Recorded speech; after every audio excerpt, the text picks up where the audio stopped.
Bonjour. Voilà bien longtemps que je n'ai pas fait de vidéo type socialo-politico, enfin bref, hein, mon point de vue un peu sur le monde, parce que j'ai pas le temps de m'occuper de ça ces temps-ci, mais quand même, une fois de temps en temps, je vais quand même voir les plateformes. Jette un œil vite fait, non pas ce que dit l'actualité, mais ce que disent certaines personnes en qui j'ai confiance et de voir où ils en sont eux. Et avec ma propre analyse, ça me permet d'avoir un regard. Ce que dit le système, c'est tellement pourri et mensonger que je ne vois vraiment pas en quoi on peut trouver une source d'information, même en disant que tout ce que dit le système, tu crois le contraire, tu seras la vérité, c'est même plus là. C'est que eux, ils ont même déjà, comment dire, ils mentent sur déjà une vérité mensonger. Et ça, il y a longtemps que ça a poussé le chemin de la vérité. Pour eux, on n'est plus dans les chemins de combat, de destruction. Et là, j'écoutais, pour ça que ça me fait réagir un peu, Candace Owen, j'aime bien cette youtubeuse américaine qui a eu le courage, en tout cas, hélas, de ne pas avoir été jusqu'au bout. Elle explique exactement pourquoi, d'ailleurs, avoir eu le courage de dire que la femme de Macron, c'est pas une femme, c'est un homme. Moi, d'ailleurs, c'est pas le seul. Et puis, je dirais même mieux que ça. Moi, c'est pas qu'un homme, c'est le père de Macron. Alors ça, on est dans l'ignome poussé à l'extrême. Mais lorsqu'on connaît les traditions spirituelles de certains groupes religieux au pouvoir, n'est pas du tout surpris de ce genre de situation. Même encore pire que ça. Oui, euh, je, je dirais que le pouvoir global, en gros, dans le monde, est pris en charge par une pensée sataniste globaliste. Oui, il n'y a pas.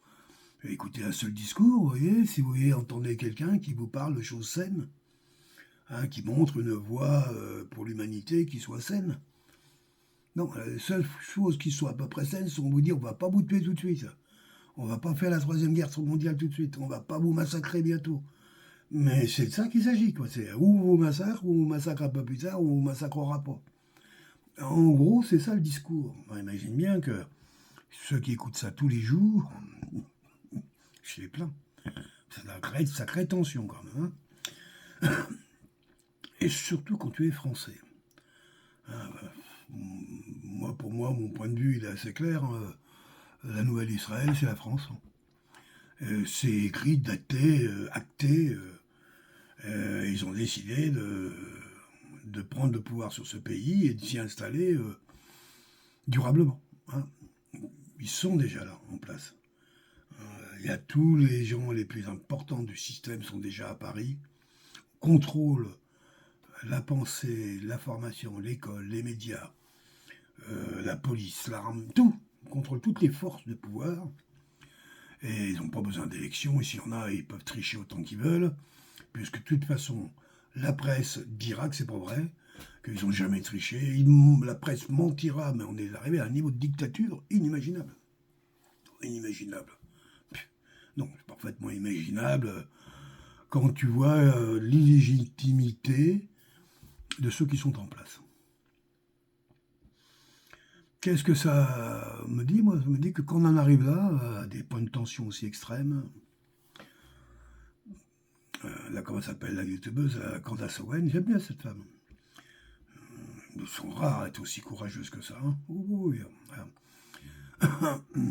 a dit que le président Trump, on comprend mieux pourquoi il n'y a pas eu de suite, après qu'elle ait fait sa série, ce qu'on appelle Becoming Brigitte, avec Xavier Poussard, qui est, on va dire, l'auteur de cette enquête, un ancien journaliste qui appartenait à Feuille de Chou, je ne sais plus comment ça s'appelait, très intéressante, plus ou moins pilotée par Soral, et qui, comment je dirais, a saisi la balle au bond de cette information, comme quoi la femme du président français était un homme, né Jean-Michel Trogneux, de la famille Trogneux, d'Amiens, famille de pâtissiers célèbres, avec un petit gâteau qui s'appelle, c'est pas un cannelé, mais c'est, comment on appelle ça? Ça a un nom, mais bon, c'est un vieux gâteau, ils sont là depuis longtemps. Je crois qu'ils ont 7 ou 8 pâtisseries, rien que sur Amiens, il doit en avoir un peu partout dans le monde. Et ce type, donc, où Xavier Poussard affirme, qui s'appelle Jean-Michel Trogneux, et jusqu'alors il n'y a personne qui a été dire le contraire, s'est fait passer à un moment pour sa sœur, qui est décédée, on ne sait toujours pas comment, mais personne n'ose dire officiellement comment elle est décédée, comment elle a disparu. Voilà. Mais quand tu connais, je répète, hein, les mœurs de certains publics, on peut se demander effectivement qu'est-ce qui est arrivé. Pour recontextualiser ça, puisque j'ai l'impression que ça veut redémarrer à nouveau, donc je donne une suite, parce que moi, personnellement, ça me paraît une des affaires les plus importantes du monde moderne, jusqu'à apprendre quand même que Macron a fait un billet d'avion exprès pour aller voir Trump et lui dire en direct, à l'abri des oreilles, pas suffisamment d'oreilles puisqu'on est au courant, que si on continue à le faire chier avec le sexe de sa femme, lui fera tout ce qui est en son pouvoir pour retarder l'établissement de la paix entre les Russes et l'Ukraine. Quand tu vois un charlot, parce que Macron c'est qu'une marionnette, je vais venir, je peux dire pour qui il bosse, ça va vite y arriver, mais d'abord il bosse pour son patron, c'est-à-dire sa femme, qui en réalité est son père. Ça suit là déjà? Ouais, je sais qu'on peut pas dire ça, j'ai déjà essayé, plusieurs personnes m'ont dit « Ah ouais, bah, il explique », puis dès que j'ai dit 2-3 mots, ça leur fait tellement mal à la tête qu'ils me prennent pour un débile. Et puis voilà, ils sont tellement conditionnés. C'est quand même, il y a des fois, je suis obligé de rappeler que en Europe, il y a 70 ans, c'est-à-dire un peu plus, 80 ans, on va dire, ils ont tué 100 millions d'Européens. Juste comme ça, parce que l'autre est méchant, l'autre il est gentil, il faut tuer le méchant, des conneries, mais c'est qui meurt? Il n'y a pas de méchant qui meurt. Il y a des jeunes, il y a des moins jeunes, il y a des parents, il y a des enfants, il y a des mécaniciens, des facteurs, des infirmiers. C'est ça qui meurt. C'est pas des méchants. Mais il faut être débile pour croire ce genre de choses. Moi, je sais que mes enfants, une fois, j'ai eu l'occasion de leur montrer un cimetière militaire en France. Et je n'aurais pas montré un cimetière militaire de Français. Ben non. Dans tous les villages, on est au courant. Hein. Surtout pour une guerre, en plus, où on a été la moins concernée. Mais bon, c'est là où il y en a le plus de... Non, j'ai montré un cimetière d'Allemands. Je dis, ouais, c'est un cimetière où des soldats allemands sont enterrés ici, là. Alors, c'est des croix tout alignées. Si vous avez les cimetières militaires, ça se ressemble tous. Hein. Et je dis, on va avancer un peu, là, et puis on va regarder les dates de naissance et de mort. On va calculer leur âge. 18 ans, 17, 20, 14, 16, 24, 30, 28. Puis au fur et à mesure, je dis, tiens, lui, il s'appelle Günther. Ah, Günther, ça fait quoi? C'est Georges, non? On connaît pas de Georges, non? Et puis petit à petit, on commençait à voir que tous ces cadavres qui est là, qu'on présente comme des méchants, c'est nous. C'est nous qu'on a massacrés. C'est notre jeunesse, c'est nous-mêmes, c'est nos êtres, nos enfants, nos voisins, nos copains, notre histoire qu'on a tuée au nom d'un méchant qui veut tuer tous les autres et que le gentil qui massacre tout le monde, par contre, lui il est gentil. Hein? Ça vous dit rien, ça? Ça me rappelle un petit peu une vanne de Dieudo, là, qui imitait un peu le vieil Africain qui découvrait la religion, à qui on parlait de religion chrétienne, mais de Jésus. Et voilà, un journaliste, aujourd'hui, on lui demande alors, puis quand vous croyez, vous connaissez Dieu? Oh, on connaît Dieu, je crois que Jésus est arrivé chez nous, je devais avoir une dizaine d'années. Et ils sont arrivés avec des armes, ils ont tué tout le monde. Et Jésus est arrivé comme ça, avec des tueurs, des gens qui ont tué mes parents, mes voisins, etc., en disant que c'était par amour qu'on allait nous tuer. Et qu'il fallait aimer ce Jésus qui était venu avec tous ces militaires nous massacrer au nom de l'amour. Mais il y a quelqu'un qui se réveille là quand même. Moi, c'est possible qu'on ait inventé des choses pareilles. Or, on vit dans un monde de ce genre.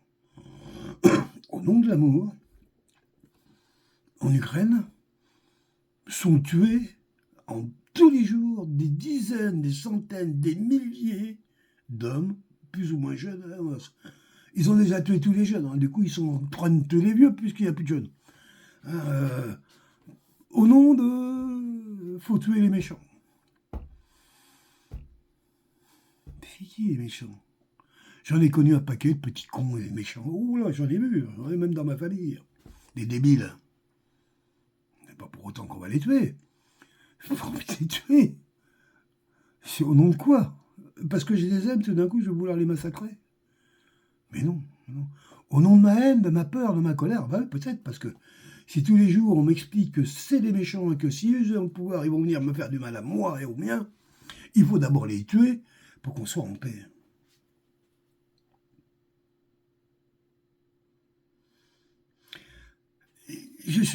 J'ai du mal à comprendre que des gens ne puissent pas entendre avoir un minimum de clarté pour essayer de comprendre que tout ce qu'on raconte en termes de pouvoir, c'est tous des crapules, tous, il n'y en a pas un qui est meilleur que les autres.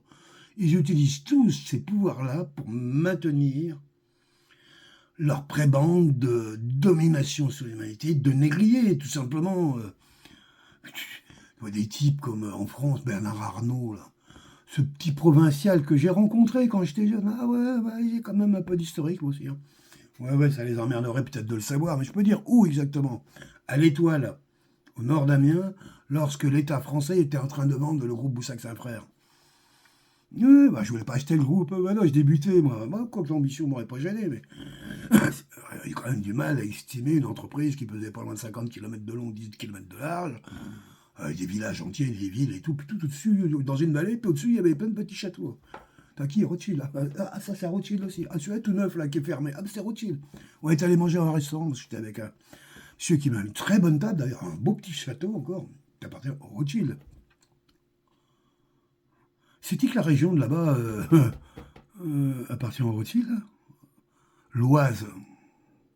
C'est le nord de Paris. Vous savez que les villes, dans une tradition longtemps en Europe, on disait que le développement des villes se faisait toujours par le nord. Ça s'est fait jusqu'à ce qu'on invente le tourisme, quoi, en gros. En gros, toutes les villes prospéraient par le nord. Paris en premier. Mais pas regarder. Hein. Et le nord, c'est quoi? À la fin, c'est la Russie qu'il faut massacrer. C'est ça le nord. Quand t'es du sud, tu regardes le nord, c'est à la fin un mur qu'il faut massacrer. Voilà, les Russes. Et puis, bon, le tourisme est arrivé, l'économie a un peu basculé différemment. Tout d'un coup, il y a un développement qui était plus vers le sud. Pourquoi je vais en venir à tout ça? Ce Bernard Arnault, qui descend d'une famille, enfin, qui est un héritier d'une famille de tapissiers moquettes. Ils faisaient du tapis moquette dans leur famille, un peu comme. Comment s'appelaient ces boîtes là, qui a. J'ai oublié en France, les rois du tapis, quoi, de la moquette dans le Grand Nord, le nord de la France, c'est-à-dire Belgique comprise, parce que pendant très longtemps, on a considéré que la Belgique était français. À tort d'ailleurs. Donc, on est bien dans le développement du Nord, il y avait des entreprises de charbonnage. On faisait du charbon, on avait besoin de charbon. Je dis ça aussi pour mes amis africains qui pensent toujours aux peuples racistes que sont les Blancs. Je les invite à regarder le peu de documents qu'on peut encore trouver sur les mines du nord de la France, même de l'Est, où on voit des hommes nus, comme des animaux, attelés comme des animaux, à quatre pattes, en train de tirer des chariots en bois chargés de charbon, et tout ça pour même pas le prix du pain. Ils ont fait ça. Et cet esprit de débile, en mettant évidemment à la tête de tous ces systèmes, des gens, on leur disait, toi, on va bien te payer, t'as intérêt par contre de raconter la bonne histoire et puis contrôler le système. Avec tout ce qui est en cascade, hein, l'école, machin, tout ça, c'était au service de la même idéologie. Je reviens à ce Bernard Arnault, hein, ce petit monsieur, là, qui tout d'un coup se retrouve à être la plus grande fortune du monde. Est-ce que c'est un homme intelligent? Allô? Ah oui, tiens donc. C'est lui qui a créé Vuitton? C'est lui qui a créé Dior? C'est lui qui a créé Chanel? Rien créé du tout. C'est un magouilleur qui sait bidouiller avec les bourses et tout le machin, enfin bref, où il n'y a que qui savent jouer, ils se sont dit ça va jouer là-dedans, et le meilleur, hein, bon, il a gagné le tour. Et on nous le présente comme l'homme le plus riche du monde, un Français. Cet homme-là, hein, si riche soit-il, il est rien par rapport à plus grand que lui. Si j'ai cité un nom à l'instant, c'est pas pour rien. Tout le nord de Paris appartient au Rothschild. Tout, a bien compris. Et donc, dans la tradition des grandes familles, ou la tradition des rois ou des empereurs, le chocolatier, le cuisinier, le parfumeur, le couturier ont toujours été, mais surtout la bouffe, ont toujours eu une place prépondérante parmi ces gens-là. On n'a pas de mal à imaginer que les trogneux, après la Révolution française, c'est-à-dire après où tout d'un coup comment je dirais, les vertus et les péchés, tout ça, ça a été foutu à la flotte, où la gourmandise était devenue excellente. Oh, bah oui, quand même, hein. On voyait hein, tous ces bons prêtres qui prenaient de l'embonpoint et tout, parce qu'ils aimaient trop les gâteaux. Vous connaissez le péché de gourmandise? Certainement un des pires. J'ai étudié ça un petit peu, ce que c'est que la gourmandise. C'est parce qu'il met la main dans le pot de confiture. Bah, si un jour vous avez la curiosité, reconnectez-vous sur le péché de la gourmandise et vous verrez un petit peu où est-ce que ça va vous mener, vous, individuellement, si vous en êtes là. Ce qui a été mon cas. Ça peut entraîner jusqu'au meurtre, sans aucune difficulté. Parce que tout ce qui peut générer du mal-être, en contrepartie, peut favoriser du surêtre. Si par mes excès, j'arrive pas à être bien dans mon être, mais que les moyens me permettent de dire que même si je suis pas bien, c'est la bonne valeur, tous ceux qui, eux, seront bien dans leur être, se retrouveront décalés par rapport à mon mal-être à moi, et auront intérêt à se précipiter à être aussi mal que moi, pour pouvoir être comme l'énergie du maître. Je sais que c'est difficile à essayer de comprendre ce que je suis en train de dire. Moi, je le comprends bien, mais j'ai plus de mal à l'exprimer. Les vertus aujourd'hui, qu'on appelle, si tant soit peu qu'il y en a encore au pouvoir, je crois qu'il n'y en a aucune, ont tellement été maquillées que, par exemple, ne pas convoiter la femme de son voisin, dans une civilisation où on ne parle que de cul, il y a de la pornographie à tous les étages. Lorsqu'on veut vendre le moindre produit, on met une femme à moitié à poil ou un type. Maintenant, les mecs, ça rentre aussi là-dedans. Enfin bref, on met, comment je dirais, de l'attirance sexuelle pour vendre n'importe quoi, n'importe où. C'est quoi la vertu de tu ne brigueras pas, tu ne convoiteras pas la convoitise? C'est où ça? Comment ça peut fonctionner? Comment ça peut fonctionner les vertus de le péché de gourmandise dans une civilisation qui passe son temps à vous dire bouffer, n'importe quoi, mais bouffer. À l'excès, du sucre. Je crois qu'on consomme 10 fois plus de sucre que quand j'étais enfant. En France, à la sortie de la guerre mondiale, je crois qu'on devait être à 600-700 grammes de sucre par an. Et encore pas pour tout le monde, hein, c'est des moyennes. Hein. Imagine que le gros bourge du côté, il en avait 2 tonnes, et puis l'autre à côté, de temps en temps, il avait un sucre. Mais je me rappelle quand même dans l'enfance que le sucre, j'en avais. La preuve, c'est que nous, quand on était gamin, à la campagne, on nous prenait un morceau de sucre, on mettait de l'alcool dessus. Ouais, de l'agneau. Hop, pour l'hiver, on te mettait. Pourquoi on appelait ça un canard? Voilà. Non, on rappelait ça un canard. Et hop, tu prenais un canard, boum, tu t'es à moitié pété, après tu repartais à pied, faire tes 4 km à pied dans l'hiver. Ouais, parce qu'on avait des vrais hivers à l'époque où il gelait. Ouais, j'ai connu ça. Au cœur de la France, il y avait du ski. Ouais, mais bon, bref. Il y a un endroit où ces gens, ces fortunes, je vais y revenir, hein, le propriétaire du Grand Nord de Paris, hein, cette famille-là, et leur serviteur, un des premiers serviteurs, c'est Bernard Arnault, là, patron de LVMH. C'est un employé de grand luxe, c'est clair, mais c'est qu'un employé. Forte chance que c'est quand même certainement quelqu'un qui peut être reçu à la table des Rothschild, sûrement. Mais pas obligatoirement, pas obligatoirement. C'est pas les maîtres. C'est pas du tout. Alors quand on est un Macron, lui c'est carrément, c'est petit employé, c'est rien du tout, quoi. C'est inexistant. Sa femme qui sert de mec ou son mec qui sert de femme, on ne sait plus très bien. C'est beaucoup plus important. Pourquoi? Parce que c'est quelqu'un qui a rendu des services. Ce Jean-Michel Trogneux dont je vous parlais au départ. Et si aujourd'hui son mari, Macron, fait le voyage de Paris à New York, à Washington, bref, aller-retour dans la journée, pour s'entretenir 5 minutes en secret avec Trump, où on apprend, par le biais de cette youtubeuse, que Trump a été obligé de l'appeler récemment pour lui dire, écoute, c'était au début de l'année, au mois de février,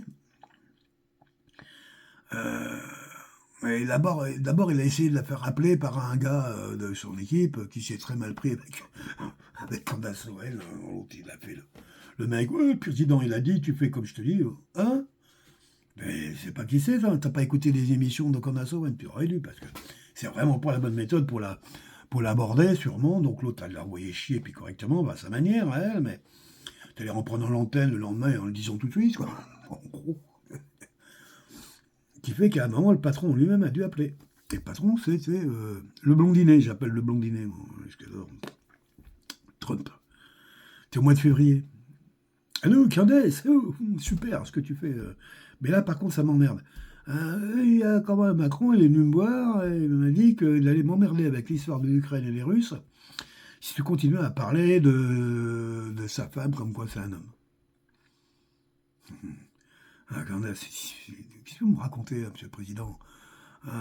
Et elle lui dit, elle le dit elle-même, j'ai dû expliquer un peu au président, qui était d'ailleurs très présent. Je pense que certainement que ce type-là a des qualités communicantes évidentes. Et avec, elle lui explique à peu près les éléments qu'elle a pour permettre d'affirmer ce qu'elle a affirmé. Puis je pense qu'elle ne nous dit pas tout, là, elle est quand même tenue un peu... Et bref, Trump entend ça plus ou moins bien, il lui dit, oui, mais tu comprends, il est gentil, Macron, j'en ai besoin, enfin bon, bref. Il faut sauver la paix. Hein. Et donc, en gros, il balance le petit, il lui dit, si vous en parlez, c'est quand même des milliers de morts qui, en tant que chrétienne, vous voudriez quand même... Bref, il joue toute la carte, de la longueur. Et quand Owens lui dit, écoutez, mais d'accord, mais moi je peux faire qu'un délai, c'est tout. Passer certains délais, puisque vous dites que vous êtes en train de signer de façon immédiate, je vais attendre quelques mois, et puis... Bref, Trump était prêt à s'engager sur quelque chose, ce qu'elle dit, les conseillers de Trump qui devaient être aux côtés du téléphone, lui ont dit surtout pas. Elle venait juste d'avoir le pouvoir, c'est au mois de février, donc c'est pas vieux. Hein. Et donc ça a laissé... bref. Pourquoi je dis ça? C'est juste pour essayer d'exprimer ce qui se passe vraiment en France. Et ce qui se passe en France, c'est pas... Comment je peux dire ça? C'est pas franco-français, c'est pas une petite pute qu'on a mis au pouvoir pour pourrir. Non, on lui a dit, tu feras ce que tu veux avec les Français, on s'en fout. Mais par contre, il faut que tu contrôles la place. Tu te débrouilles, contrôle la place. Après, tu peux voler les élections, de l'argent, installer tes potes, te faire démonter la boîte à chocolat par qui tu veux, mais tu gardes la place. Qui a pu dire ça à ce mec-là? Sa femme. Jean-Michel Trogneux. Ah. C'est qui ce Jean-Michel Trogneux? Oui, d'accord, fils de pâtissier, qui a pris le nom de sa sœur, qui est morte de façon bizarre. On n'a pas de réponse sur comment elle a disparu. Il y a un truc. Vous connaissez un peu la tradition des franquistes et compagnie, vous pourriez avoir des réponses. Hein. Le Bohemian Club, je sais plus quoi, là, tous ces trucs-là. C'est des vraies réponses. Hein. Mais bon, c'est tellement difficile. Pas affirmer, parce que des preuves, on pourra en trouver assez facilement. Hein. C'est juste que personne ne veut les exprimer, quoi. Tout le monde a peur. C'est quel pouvoir suffisamment fort pour quand même arriver à a amené un président en exercice à aller pleurer chez les Américains pour lui dire « faut arrêter de parler en mal de ma femme ». Pourquoi ils ne veulent pas qu'on découvre qui est ce Jean-Michel Trogneux? Mais parce que ce Jean-Michel Trogneux, il est méchant comme une teigne, mais on n'en fait pas pire que lui, et qu'il a des moyens, non pas de faire du mal à Macron, parce que la petite gifle qu'elle a donnée la dernière fois, c'est rigolo, hein, mais à son mentor. Au-dessus, hein. Au-dessus encore. Tout en haut.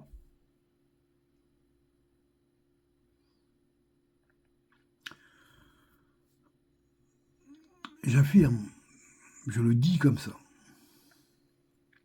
que la Révolution française, comme la Révolution anglaise d'ailleurs, et même comme la Révolution bolchevique, ces révolutions-là ont eu pour but de mettre en place le satanisme. C'est-à-dire,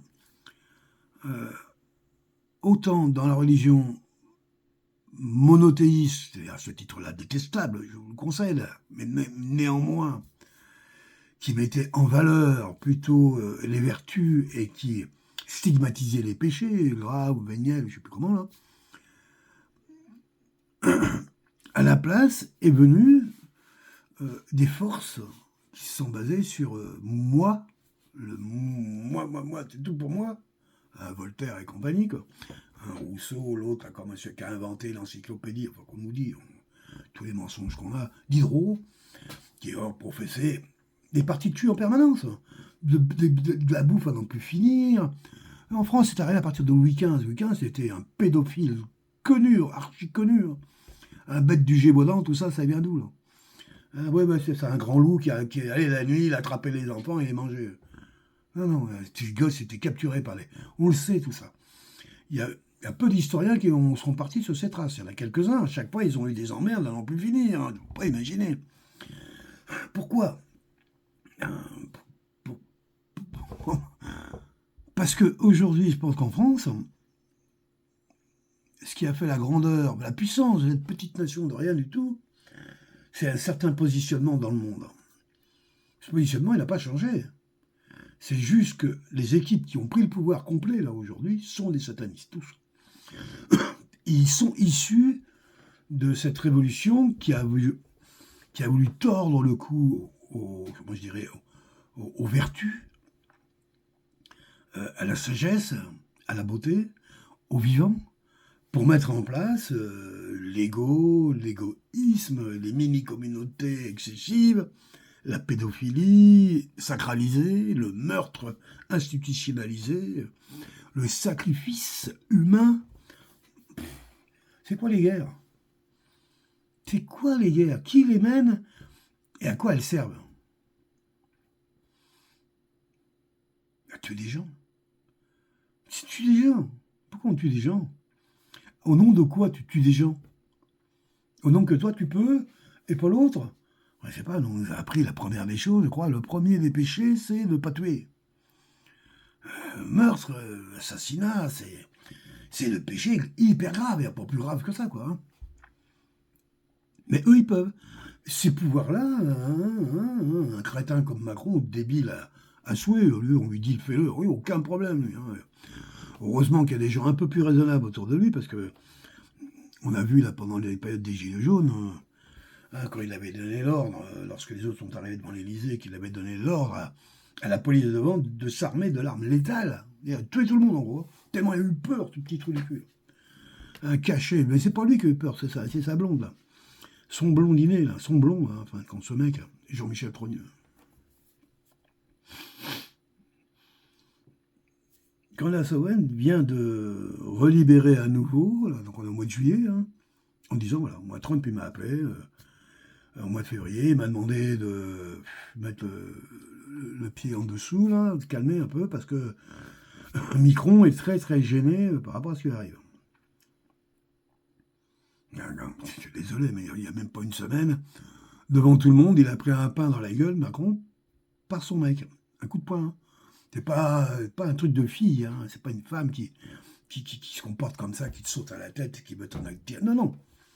C'est un vieux monsieur de 80, je sais plus quel âge il a, plus de 80 ans. Attends, je connaissais sa date de j'ai oublié. Parce que voilà, l'affaire est quand même. Qui a mis une droite à son gamin. Hein, pour le redresser. On a vu ça dans toutes les caméras. La porte de l'avion s'ouvre trop. J'imagine le personnel qu'il y a dans les avions. Qu'est-ce qu'ils peuvent penser de ces gens? Ils doivent les détester, les haïr. Même au château, là-bas, à l'Élysée, comment tu peux supporter des gens pareils, aussi méchants, négatifs, tarés? C'est des déjantés. Mais comment se fait-il que ce Jean-Michel Trogneux soit si puissant que ça? C'est là où ça devient complotiste, c'est peu dire, dans leur vision à eux. Ça devient très dangereux. Je pense que des gens qui viendraient à s'exprimer clairement là-dessus pourraient risquer leur vie. Et puis je vais aller plus loin que ça. Quand Trump, à un moment, lorsqu'il a eu la perquisition de sa maison à Mar-a-Lago, là, son château, son palais, on appelle ça un palais, parce qu'on parle de maison, si c'est pour lui c'est une maison, moi j'appelle ça un palais, peu importe. Très joli d'ailleurs. Ça a du style. Quand la police est venue, la seule chose qu'ils ont trouvé à Mar-a-Lago, c'est un dossier qu'il avait emmené avec lui, et le dossier qui concernait qui? Macron. Pourquoi Trump a fait le nécessaire pour que la police trouve ce dossier-là? Ouais, pas croire que les autres sont venus par hasard, qu'elle n'était pas au courant, laisse tomber. Un peu plus fin que ça, la politique. Donc, pourquoi il a laissé faire ça? Pourquoi il a voulu que le système mette la main sur... officialise, en fin de compte, ce qu'il y avait dans le document? Pourquoi on a besoin de savoir ça? Quelle est la menace réelle? C'est pas Macron, on s'en fout qu'il soit pédé et cocaïnomane. Qu'est-ce qu'on en a à foutre? Il y en a plein dans tous les... Hollywood, c'est que ça. Dans tous les pouvoirs politiques, je crois que c'est 60% des élus en Europe sont homosexuels.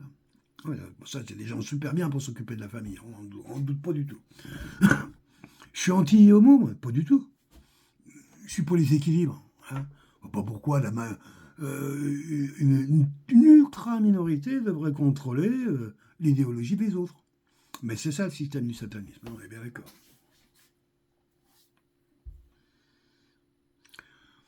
Je pense, sincèrement, que Trump, lui aussi, a accès à accès à des dossiers quand il était président, des dossiers du FBI et de la CIA, qui parlent de Brigitte Macron, alias Jean-Michel Trogneux, puisqu'on arrive, sans trop de difficultés, à le suivre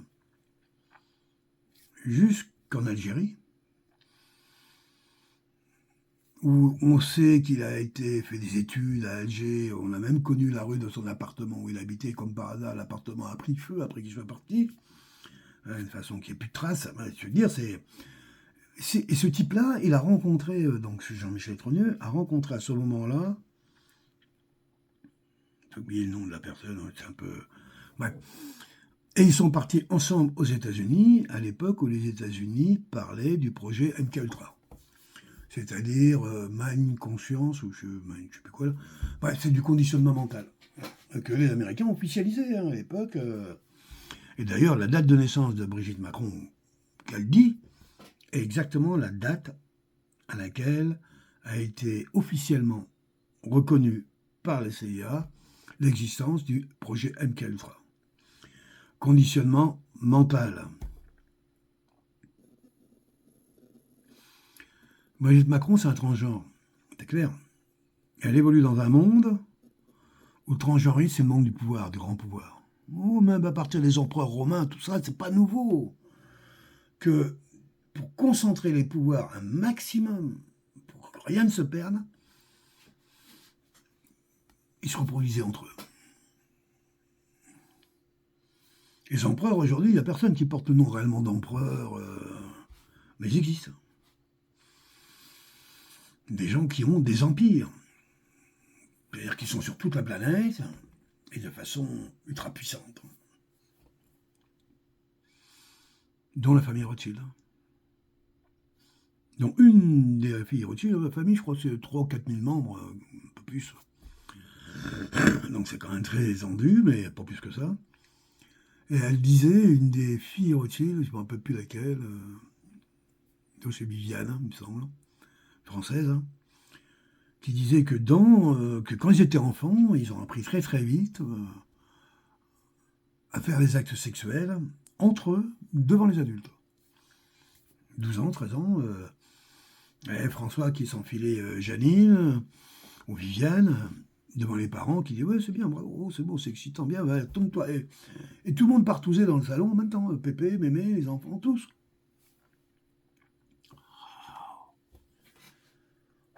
Ouais, ça, on a du mal, hein.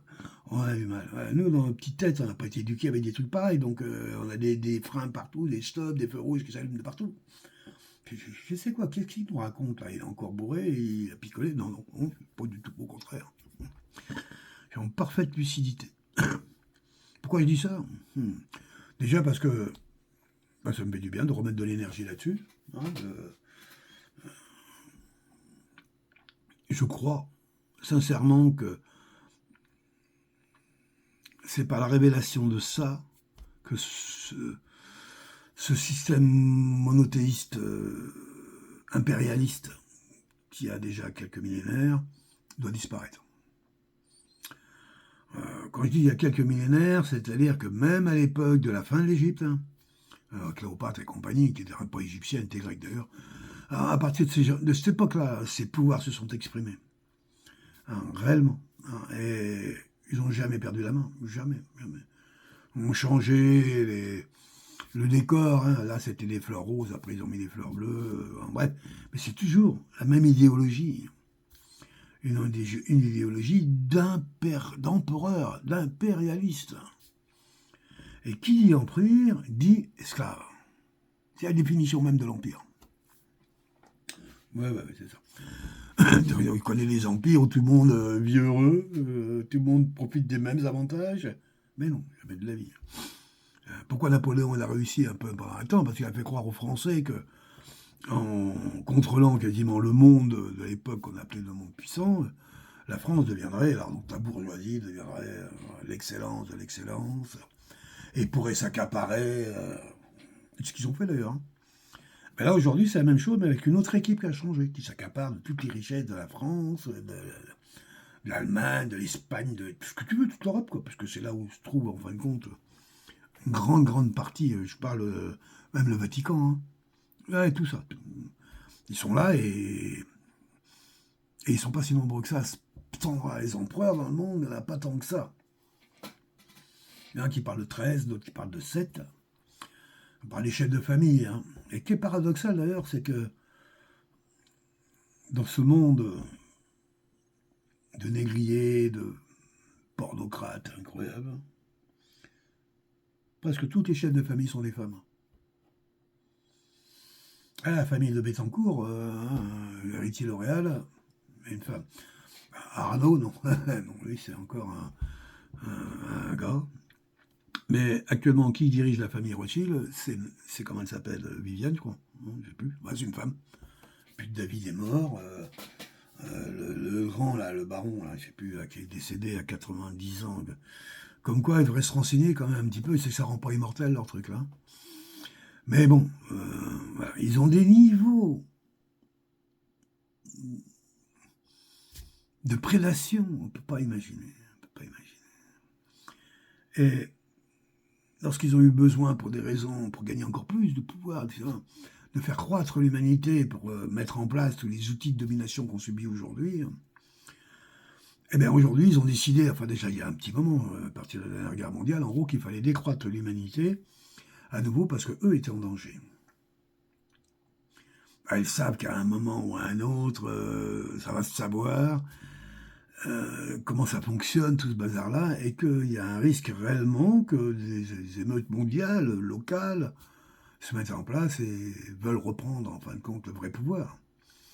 Et je pense que l'affaire, justement, de Becoming Brigitte, générée, entre autres, par Xavier Poussard et la belle Candace Owen, qui vient d'être maman, je crois pour la troisième fois, très jolie maman, d'ailleurs, qui vit avec un lord anglais, quand même. C'est tu vois, tu regardes les trucs. Ah ouais, quand même.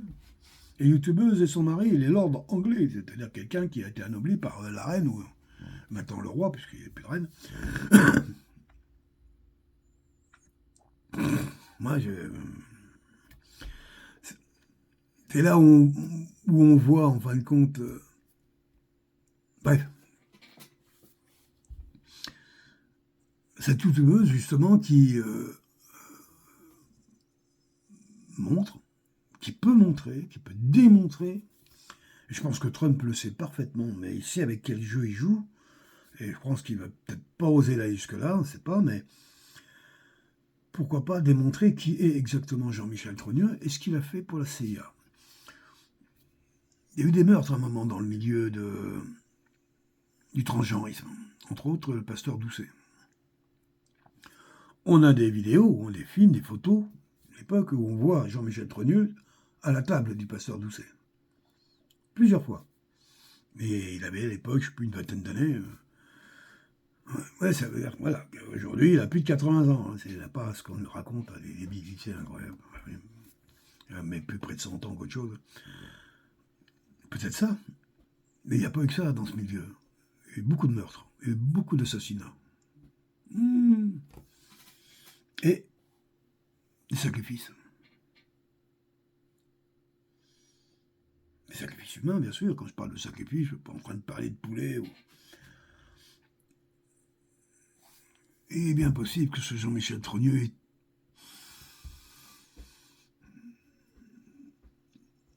ait pris en charge un bâtard des Rothschild qui s'appelle Macron. C'est un bâtard. C'est-à-dire que Jean-Michel Trogneux, dans les... Alors, pour comment c'est arrivé, voilà.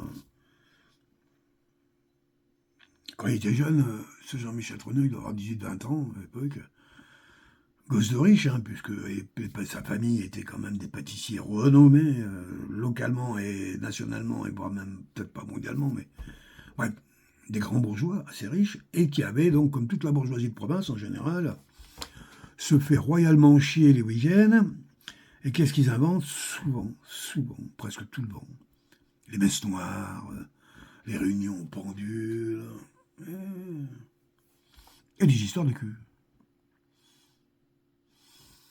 Des histoires de cul chez les bourgeois, dans la classe bourgeoise. Oh, mais c'est une saloperie, vous ne pouvez pas imaginer. Nous, les gens ordinaires, ah, bon, tu trompes ta femme, oh, c'est gentil. Ouais, tonton Roger qui a tripoté la petite, c'est dégueulasse. Si on regarde chez eux, là, c'est tonton Roger, il a tripoté la petite pendant que lui se faisait tripoter par Pépé Alain qui lui-même connaissait bien. Et puis tout le monde se fait tripoter tout le monde. Une pornographie constante. Jean-Michel Trogneux est rentré dans ces soirées, qui doivent être faites dans les châteaux de chez machin, où ça parlait de cul, machin, ça fêtait, ça picolait, bref. Pourquoi? Parce que le satanisme, c'est l'expression du, comment je dirais, des péchés. Les pires. Pire c'est, mieux c'est, quoi. Pourquoi? Parce que ça vient d'une idéologie qui avait été créée, entre autres, par Adolphe Frank, qui était un juif. Frank, qui avait, du, je sais plus, 19e siècle, début du 19e, un truc, qui disait, en gros, qu'il ne fallait pas attendre la fin des temps, qu'il valait mieux la fin des temps. Et eux qui disent des temps. Bon, ouais. La fin du temps, ça suffit, ça inquiète pas, l'humanité s'en remettra. À la fin des temps, qu'il valait mieux accélérer cette fin des temps de manière à faire venir, puisque dans leur idéologie, à la fin des temps, vient le Messie, leur Méchouïa à eux. Pas le Méchouïa des chrétiens, mais un autre Méchouïa, ils en ont tous. Je comprends que j'ai jamais pu croire en quoi que ce soit de tout ça. Quand gamin, j'ai été curieux, je cherchais le mystère, un peu comme tous. Quand t'es gosse, en plus, moi, quand même, j'ai vécu dans un truc un peu bâtard, compliqué, quoi. Mais j'ai jamais rien vu. Jamais eu, si. La main d'un curé dans mon froc, et puis d'autres. Mais j'ai jamais vu ce fameux mystère qui aurait pu, en tant qu'enfant, m'amener à Alléluia. Ben jamais. Mais par contre, c'est pour moi important de vivre un peu comme tout le monde Et donc, comme je vivais dans une société qui était chrétienne, avec ses vertus et ses péchés, je me suis appliqué à essayer d'être un chrétien comme tout le monde. Ah, voilà, tu es marié où? À l'église. J'aurais bien aimé que mes enfants soient baptisés. Mais pas parce que je voulais que ça les protège de quoi que ce soit au cas où ils meurent, et puis que... Non, c'est parce que je voulais qu'ils respectaient la tradition. L'occasion de réunir de la famille, fêter ça, bon, c'est marié à l'église, t'as vu, nos enfants sont baptisés. Puis quand c'était plus obligatoire, t'as vu, mes enfants sont pas baptisés, on se marie plus à l'église. Mais un peu pour faire comme tout le monde, on va dire ça comme ça. Et je crois que dans la religion, il y a beaucoup de gens qui font comme tout le monde, hein, parce que, bon, maintenant, religion c'est fini, hein, comment je dirais, les péchés sont passés par là, l'explosion du moi et du jeu est devenue quelque chose de gigantesque, qui fait que, ben, quand il n'y a plus de religion, quand il n'y a plus de religion, je dirais, d'amour, il y a quoi à la place? Une chose que j'ai toujours pensé dans ma vie, et je pensais même jeune, que la religion chrétienne dont on me parlait, c'était ni plus ni moins un frein au diable. Et en fin de compte, j'ai appris cette religion par la menace du diable. Attention, si tu penses pas bien, croire sans boire. Oh boy, dis donc. Ah, tu commences à remettre en cause, oh là là, attention, attention. Oui, mais bon, comment ça, une femme ne peut être enceinte si elle n'a jamais eu de relation sexuelle? C'est possible, ça? Je dirais que je me suis posé la question assez souvent dans ma vie. Non. Non, c'est pas possible. Ça ne marche pas. Sauf pour Marie. Elle a eu...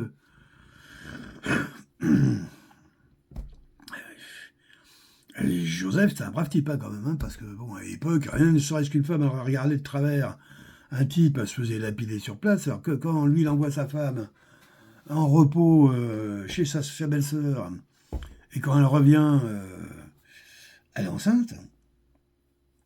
Il faut vraiment y croire au truc. Ah ouais, l'ange Gabriel, tout ça. Qu'est-ce que ça nous dit à nous? Qu'est-ce que ça voulait dire au peuple? Que tout ça, c'est fait pour nous gouverner l'esprit. C'est des bidons, des bidonneries incroyables. C'est des porcs, les bourgeois. Tous ceux qui gouvernent ce monde sont tous des porcs. C'est pas compliqué. Aucun respect. Ils sont capables de tout pour garder leur pouvoir.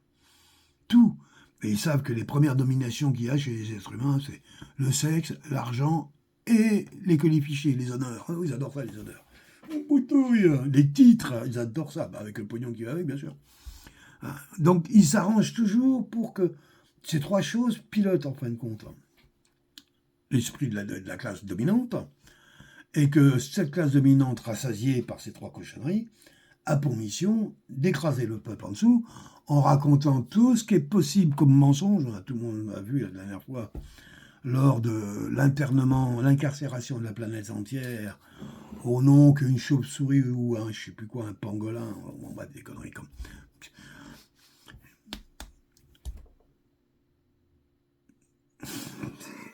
C'est un monde de dingue. Pour ça que moi, quand je suis ici à la campagne, j'ai écouté ce matin un peu, mais j'avais envie de prendre la parole. Est-ce que ça aide ma parole? Non, parce que je pense qu'il y a déjà, peut-être de toute façon, il n'y a même plus personne qui m'écoute. Déjà, tout le monde a déserté.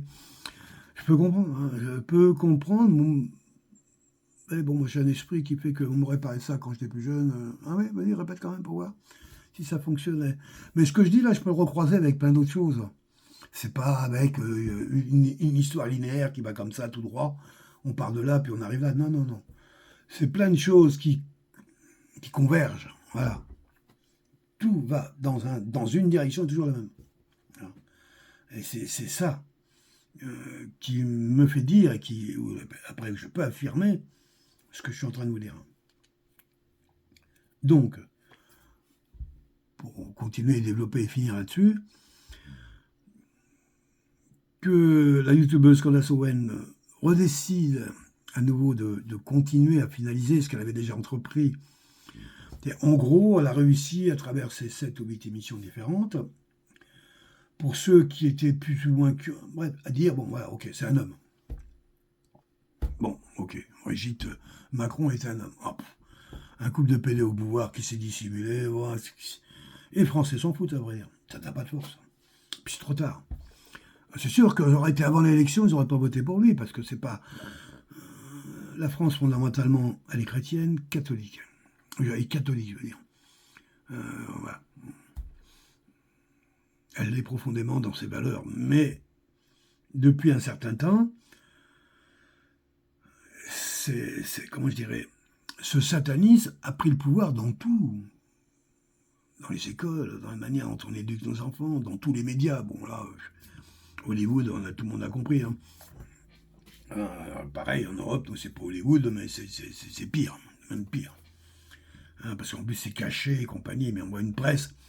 Il n'y a aucun journal français qui parle de ça. Aucun. Qui parle de que la femme du président pourrait être un homme. Juste ça. Aucun journal parle de ça. Aucun. Même les youtubeurs français ne parlent pas de ça. Ils ont peur. Un, deux, trois qui ont essayé, tout de suite les autres leur sont tombés dessus. Il y en a qui sont morts, l'autre une qui a attrapé un cancer généralisé. Il y en a un autre qui est mort encore il n'y a pas longtemps. Là. Un chirurgien esthétique, parle pas de lui, mais un copain à lui, est mort bizarrement. Bon bref, on voit bien qu'il y a un niveau là où, ouais, donc il y a plein de gens qui disent « bon, je vais pas risquer ma vie ». En plus, on me donne gentiment 10, 15, 20, 30 ou 40 000 balles par mois pour fermer ma gueule. Et je prends mon pognon et je me dis journaliste, hein. Oh, j'ai pas peur. Hein. Ah bah oh. Fait penser, j'ai regardé un truc sur les sumo torieux. Et puis on dit ouais, scandale au Japon parce que la secte des sumo. Bref, il y a eu un bizutage qui s'est mal passé, il y a un jeune sumo qui s'est fait tuer, quoi. Bon, bref, et que le chirurgien qui a été amené à faire l'autopsie a été obligé de constater que c'est les violences qu'il a subies qui l'ont tué. Et pour parler de ça, il y a un journaliste japonais qui dit ouais, mais alors moi je veux être flouté, je veux pas qu'on maquille ma voix, je veux être flouté, je veux pas qu'on me reconnaisse du tout. Parce que je veux continuer à pouvoir faire mon métier de journaliste. Et le mec, il vient devant dans l'ombre pour dire « je suis un menteur ». Et là, je vais vous dire la vérité, parce que normalement, je suis un menteur. Mais il faut me flouter, parce qu'après, je voudrais reprendre quand même mon costume de menteur comme homme de vérité. Comment ça va dans sa tête au mec, là? Comment il dit il faut me cacher parce que je voudrais continuer à pouvoir garder mon métier de journaliste ». Mais c'est quoi ton métier de journaliste si c'était d'amener de l'information, justement? La vraie, pas de la fausse. Et pourtant, pour conserver cette possibilité d'amener de la fausse information, c'est... Vous voyez un peu ce que je veux dire?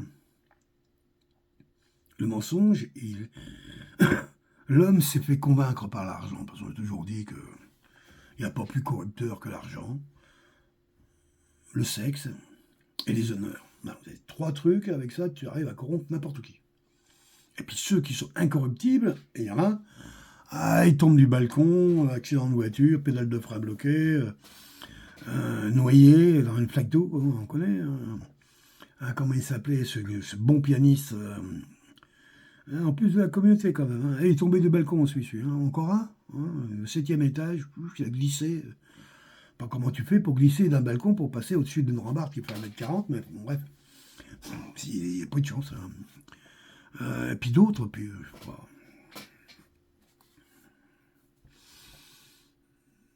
C'est marrant d'ailleurs que les gens, mecs comme Dieudo, sont au courant de tout ça. Je pense qu'il y a plein de gens en France qui sont parfaitement au courant de qui est Brigitte Macron. Bon. On me dirait qu'il y a 10, 100 000, 1 million de personnes qui l'ont connu, enfin, des milliers qui l'ont bien connu, qui savent très bien qui il est, mais qui ferment leur gueule parce qu'ils savent qu'il est hyper dangereux. Méchant et dangereux. Maintenant qu'il a le pouvoir, maintenant, depuis un moment, le pouvoir d'un État comme la France, c'est évident qu'il y a plein de gens qui disent « Oh là, bah, c'est pas nos affaires, nous, on aime bien les gâteaux que font cette pâtisserie, on n'a pas envie de s'en priver, donc on n'a pas envie du jour au lendemain qu'ils nous interdisent d'aller acheter les gâteaux. » Voilà, c'est ça. C'est cette classe dominante, là, cette classe bourgeoise qui est dégueulasse. Et c'est ça que ça a amené la Révolution française. Ça a amené à ce que des des égoïstes, des bourgeois et des pauvres prennent le pouvoir et génèrent depuis des guerres à n'en plus finir, des massacres, des massacres et des massacres. Je vais pas parler de la France, que je connais un petit peu mieux, je connais d'autres choses quand même, mais il me semble qu'avant la Révolution française, la plus grosse guerre qu'il y ait eu en France, je crois que c'est la bataille d'Azincourt, qui devait se situer, je ne sais plus, en Bretagne ou en Normandie, avec un nom pareil, plutôt en Normandie. M'étonne d'ailleurs. Ouais, mais c'est par là, ouais, donc sur l'ouest de Paris. Et ça avait fait 45 000 morts. En sachant que les guerres, en plus, à l'époque, c'était la grande bourgeoisie, la vraie, par contre, celle de sang, l'aristocrate, c'était quoi aristocrate? À l'époque, c'était, ok, tu vas vivre de façon supérieure, on va dire, à la plèbe, en échange de quoi tu dois à tout prix protéger le roi. Voilà. Donc les aristocrates avaient pour mission d'aller à la guerre pour défendre le roi. Et ils le faisaient tous. Et quand il y a eu cette bataille de 45 000 morts, ça a décimé la royauté. Du coup, parce qu'il n'y avait plus d'aristocrates, il n'y en avait plus. Les marquis, les comtes, les ducs, tout ça qui ont été assassinés pendant cette guerre. Et puis le reste, c'était des soulards, c'est-à-dire des gens qui étaient employés, les salariés, en fin de compte, qui étaient payés pour aller faire la guerre. Il n'y avait pas de conscription à l'époque, on ne tuait pas les paysans. Et puis on faisait la guerre à un endroit, oh, on se réunit là sur le champ, t'es prêt là? On envoie tes 40 000 personnes, moi j'envoie les 40 000 miennes. On se fout sur la gueule, et puis celui-là qui gagne, il repart chez lui avec la tête du vaincu. C'était à peu près ça, quoi. Et arrive déjà la Révolution française. Le premier gros massacre de la Révolution française, c'est contre le peuple français. Hein, les chouans, hein, qui eux refusaient de. C'est quoi la République? On ne comprenait même pas ce que ça voulait dire. Il est où le roi? Comment ça, couper la tête du roi? Mais c'est pas possible, il y a obligatoirement un successeur, le roi est immortel.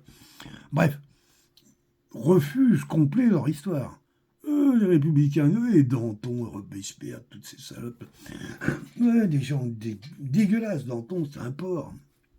Robespierre, c'est un allumé qui relève de la psy. Saint-Cric, d'ailleurs, c'est marrant, il y a toujours des héritiers de Saint-Cric qui sont propriétaires de la presse, ça n'a pas changé. Hein. Ouais, il y en a une qui a la télévision, là, qui arrête pas d'ouvrir sa gueule un peu. Se mettre de Saint-Cric, mais je sais plus comment s'appelle son prénom, c'est dégueulasse d'ailleurs. Mais voilà, ça vient de là. Hein, ça, les gens, tous ces grands pouvoirs en France, ils viennent de la Révolution française. D'ailleurs, ceux qui sont venus couper la tête du roi. Des valeurs des peuples, hein, c'est-à-dire les vertus, hein, de se protéger des péchés, les péchés béniels, plutôt les vertus de l'amour, du respect, de l'écoute, de plein de belles choses dans lesquelles moi j'ai été éduqué. Encore, quand j'étais enfant, été éduqué, pas aller casser la gueule des gens, pas aller voler, pas aller tuer, pas à être ensemble, à se respecter, à s'aimer. Comme ça que j'étais élevé. Encore. Dans la religion chrétienne. Catholique. Parce qu'elle existait encore. Eh oui, parce que la Révolution, d'accord, ils ont tué les gens, mais avant que l'idéologie dégueulasse des bourgeois arrive à rentrer dans nos têtes, à nous, les pauvres personnes, il va falloir du boulot. On y est en ce moment, on arrive à ça. Et ils pensent qu'ils vont y arriver, mais non, ce n'est pas possible. C'est trop pervers, trop perverti, il n'y a aucun être sensé peut, comment je dirais, vivre avec les valeurs de ces gens-là. C'est pas possible. C'est insupportable. Pas pour des gens comme nous qui avons été éduqués dans certaines valeurs. Ouais, souvent dans ma vie, je me suis dit, ouais, t'es quand même un petit voyou, t'es pas quelqu'un de si bien que ça, etc. J'arrive bientôt à près de 70 ans. Ouais, j'ai été excessif, c'est vrai. Mais par rapport à tout ce que je sais du monde, je pense que j'étais une belle personne. Ouais. Ouais, même s'il y en a qui disent, ouais. Ah, ça m'arrive, hein, quand j'étais un peu. Que je picolais trop, voilà. On a des endroits où des fois ça frottait un peu, quoi. Ah, bon, et alors. Mais c'est une belle personne. Mais je le pense sincèrement aujourd'hui. Et je m'aperçois que c'est toute cette gouvernance-là. J'ai du mal parce que. Comment se fait-il que les gens ont arrivé à perdre toute cette lucidité minimum par peur, par crétinisme, imbécilité possible? Je crois que on a rendu notre humanité conne. pourquoi je le suis moins que d'autres? Enfin, j'ai pas subi ce frein-là parce que enfant, j'ai pas eu de famille, moi. Donc j'ai fait du bing bang dans tous les sens, ce qui fait que j'ai rien écouté du système et juste à un moment écouté que moi. J'ai pas appris du système. Et pour moi, il y a longtemps que j'étais pourri. Dès que j'ai, au fur et à mesure que j'avançais sur le terrain, c'est qui ces charlots, ces menteurs, ces tricheurs, ces PD, c'est tout ce qu'on veut. Ces violeurs, quand on dit pédophile, j'ai été victime de ça, donc j'ai de quoi je parle. Pas que moi, je veux dire. Hein. Donc à un moment, j'ai jamais intégré ce j'aurais dû intégrer dans une famille normale. Hein, que M. le Marquis est gentil, que le riche bourgeois du coin, c'est une personne super sympathique. J'ai jamais intégré ça. J'ai tout de suite découvert que c'était les empaffés de première. Voilà. Et c'est marrant d'ailleurs, parce que quand j'étais gosse, ce que je disais à mes enfants, je disais, puis moi, je n'écoute pas mes vidéos, mais si tu rencontres un jour des aristocrates dans ta vie, tu verras des aristocrates, hein, je pense des gens qui sont nés dans la descendance royale, parce que c'est ça, aristocrate, ça. Tu vois, souvent des gens qui sont plutôt agréables à vivre. Bah, ils ont été bien éduqués, ils n'ont jamais manqué de rien, ils n'ont pas de raison d'être en colère, hein, ou d'avoir peur. Mais si tant soit peu que le monde a le malheur de durcir un tout petit peu, du jour au lendemain, tu vas t'apercevoir que c'est ton pire ennemi. Donc commencer déjà à fomenter contre toi, à te fermer les portes, surtout si tu as une gueule comme la mienne, voire même aller jusqu'à t'éliminer si vraiment il le paraît nécessaire. C'est-à-dire que la classe dominante n'existe que par le mensonge. Pas par le talent, par le mensonge. C'est pas parce que l'autre il a été élu qu'il est le meilleur que les autres. C'est pas vrai, c'est pas vrai, c'est pas vrai. Là, j'ai rencontré des belles personnes, non, et puis des très belles, des magnifiques personnes. Jamais chez ces porcs, jamais. Chez ces porcs, j'ai rencontré des gens bien habillés, élégants, qui savent parler, qui ont du style. Mais dès que tu t'approches un peu trop près, ça sent la merde. Voilà. Je le dis. Chez nous, chez les pauvres, les roturiers, les ouvriers, ouais, oh bah, on a un paquet de déjantés, tu imagines. On est en esclavage depuis plus de 2500 ans. Ça va pas amener les gens. Il y en a. Mais par contre, on est tellement nombreux qu'obligatoirement, parmi nous, il y a des gens extraordinairement beaux.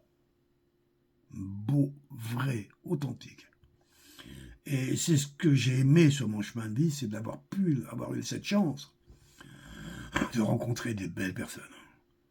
Mais pas dans ce milieu dégueulasse. Mais ceux-là, ils sont beaux parce qu'ils s'habillent en LVMH. Voilà. Et ils mangent en Top Chef. Voilà. Mais il y a tout le monde là-bas.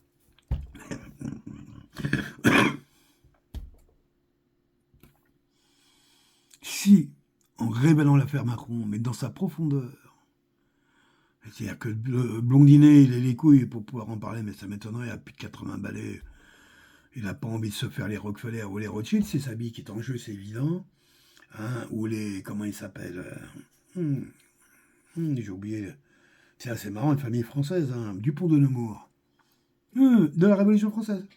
Ah, ils étaient là aussi, hein, ils sont devenus les champions du textile, tout ça, c'est eux qui ont créé le nylon, qu'on crée, enfin. C'est eux qui touchent les royalties qu'on crée, c'est des types qui travaillent dans des labos, des gars comme nous, quoi. Bref. Mais bon, bref. Dupont de Nemours. Vous ne connaissez pas, hein. Vous devriez vous renseigner. Font partie des grandes familles de ce monde. Une immense famille qui a été assassinée au début du XXe siècle, c'est la famille Romanov, de Russie. Mais ils ont assassiné tout le monde. Croyait-il. Hein, c'est-à-dire les enfants, les petits-enfants, tout ce qu'ils ont pu. Hein. Quand ils ont tué tout le monde dans le grenier, là, ils étaient une vingtaine, je crois. Hein. Tous les gars, ils sont au revolver, bang, bang, bang, ils ont tué tout. Hein, ouais. C'est intéressant de savoir d'ailleurs qui c'est qui les a tués, et au nom de qui, et pourquoi, et dans quelle idéologie. On s'apercevra que c'est la même que celle qu'il y a aujourd'hui, c'est la même que celle qui a toujours précédé les guerres, les conflits, où on a montré des méchants, on a pris des gens pour aller tuer les méchants, et puis même si c'était plus méchant qu'eux, et puis que les morts, si on regarde, c'est des sacrifices. Là, aujourd'hui, on en est là. Il y en a qui aimeraient faire le sacrifice superbe, c'est-à-dire les bombes atomiques, 3 milliards de morts, il y en a qui rêvent de ça, parce que leurs dieux, qui sont eux-mêmes, ils se prennent pour ça. Ils seraient contents, ils jouiraient de ça. Vous trouvez que c'est des gens équilibrés? Vous croyez que ce qui se passe en Israël, il y a de l'amour, où ça? Et pourtant, tous les jours, on nous dit, attention, il faut bien tenir, hein. Oh, ouais, dire bonjour à la lame, il faut aimer. Mais qu'est-ce qu'il y a autour de nous comme modèle qui nous permettrait... Moi, le seul modèle d'amour que je connais, c'est ici, là, dans ma nature. Moi, le soleil se lever, je vois les arbres fleurir, les petits animaux courir, machin, la rivière se développer. La vie s'installer, tout simplement, et ce bon miel que me fait les abeilles, à lesquelles je participe aujourd'hui, en tant que futur apiculteur, c'est-à-dire un agriculteur joyeux, apiculteur. Voilà. Ici, j'ai de la vérité et de la beauté. Dès que je commence à rentrer dans le monde des gens bien pensants, pas à moi, pas à moi. Je peux plus. Et alors, quand on dit souvent que les vieux, comme nous à un moment, ils sont moins dangereux parce qu'ils ont tout oublié, ben moi non. En vieillissant, on m'aperçoit qu'au contraire, j'ai tout bien synthétisé. Les choses se sont bien mises en ordre. Plus qu'une ligne, puis c'est clair. Mais j'ai pas appris ça que par l'histoire de France. Hein. L'histoire africaine m'a appris beaucoup, l'histoire américaine m'a appris beaucoup, j'apprends celle du Canada. C'est des trucs étonnants, quoi. Ah bon? Même pour... Bon, c'est un autre sujet. Puis on parlera peut-être pas plus que ça, parce que ici je suis un invité, hein, donc je vais rester dans ce domaine-là.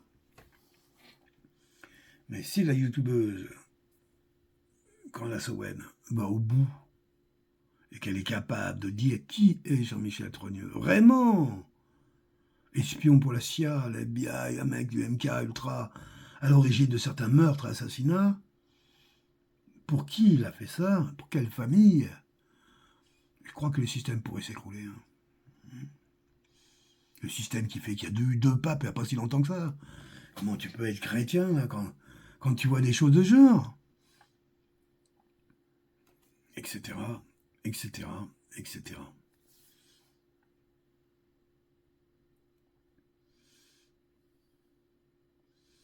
Ce que je me dis, c'est... Bon, je ne parle pas de l'intelligence artificielle, parce que... Comme outil de domination, on n'a pas fait mieux. Enfin, tous ces outils, parce que pas fait mieux. Je pense que l'électricité, ça a été pareil.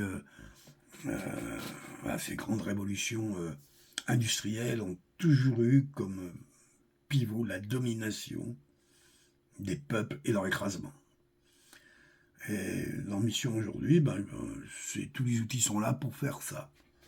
Et pour ce faire, il faut à tout prix, comme ce qu'ils veulent, parce qu'ils ont bien compris une chose, c'est que s'ils forcent, qu'ils écrasent par la violence, il y a plusieurs visions, mais la vision qui domine actuellement, c'est si on écrase par la violence les peuples vont ressurgir encore plus violents. Et à la fin, c'est nous qui allons disparaître. Donc il faut que les peuples, on les chrétienise suffisants pour qu'ils disparaissent tout seuls.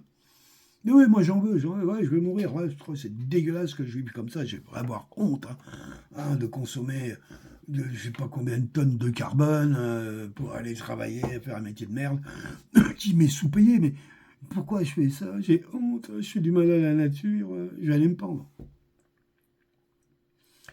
Et quand même pas toi qui as fait fabriquer des bateaux, comme les Japonais par exemple, qui traquent la baleine.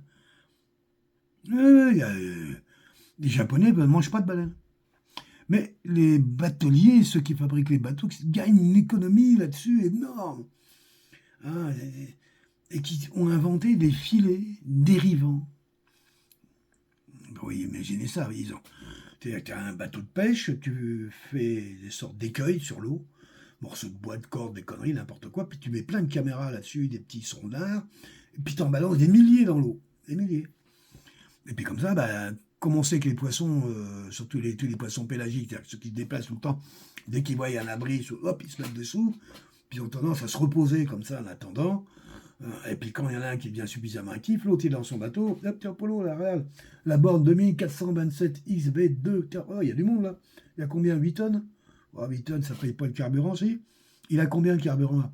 Hein? Il a 7,20. Et ah ben on reprend un peu, ah ben on peut peut-être essayer de s'approcher, essayer de trouver. C'est ça la pêche aujourd'hui. Ah oui, on est loin de la surprise, tu mets ton flotteur, puis t'attends pour voir s'il arrive quelque chose. Hein. C'est tout, c'est comme ça. Tout. On voit cette technologie qui est au service du pire, du dégueulasse, de l'innommable. Il n'y a rien de beau dans ce monde. Rien. Parce que ce qu'il y avait de beau quand même, c'était encore les vertus des hommes qui essayaient de rester hommes, droits, humains, en respectant des valeurs qui sont celles du vivant, et que moi j'appelle la vivante vie.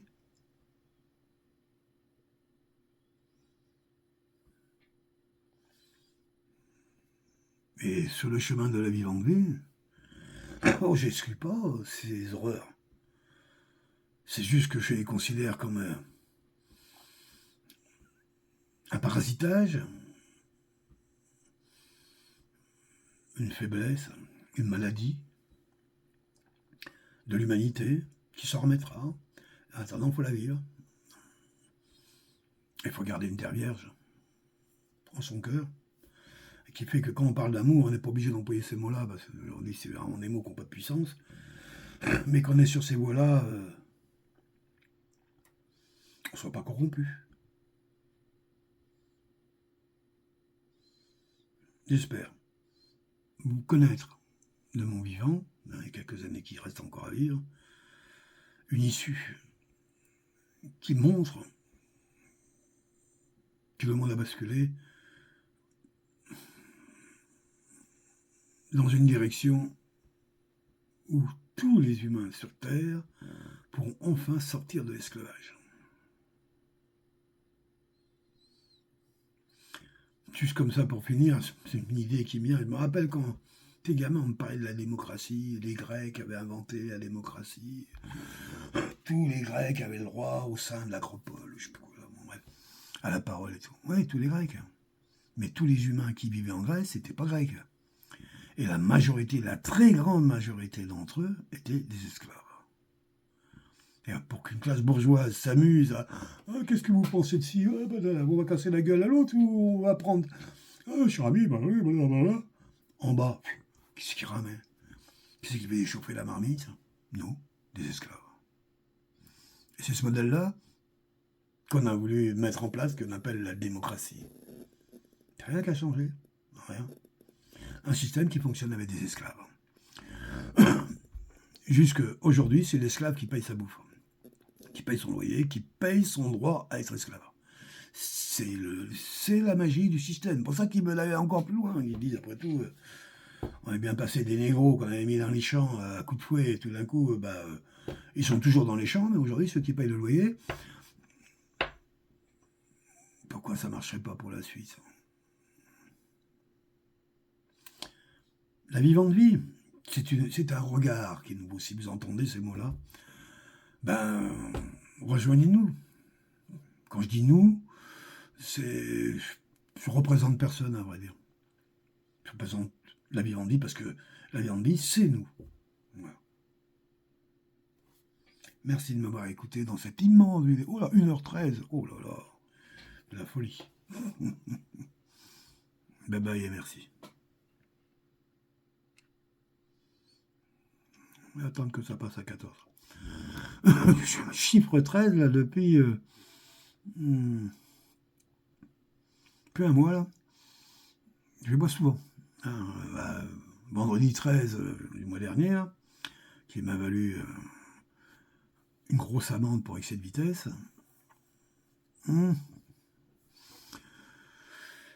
Tout truc, des choses importantes. Je vois du 13, je sais pas vraiment, mais quand même. On s'est dit, on va attendre. Voilà, là c'est 1h14. Impeccable. Allez, bye bye, merci.